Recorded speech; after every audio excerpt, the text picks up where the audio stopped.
Yung kagandahan na may sariling motor mga tol, pagka gusto mo mag-relax, hawakan mo lang ang throttle ng motor mo, pumunta ka sa gusto mong puntahan, huwag mong pigilan ang kagustuhan mo tol.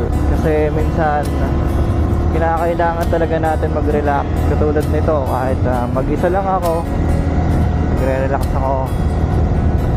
Ganito ko mag-relax.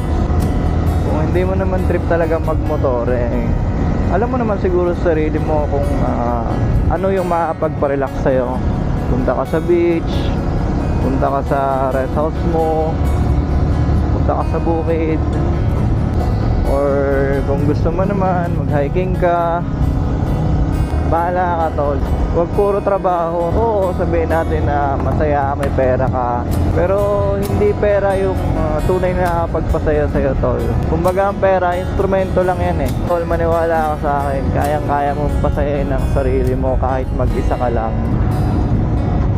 Hindi mo kailangan dumepende sa ibang tao, kasi minsan sila pa yung hihila sa'yo para umayaw ka sa mga kagustuhan mo.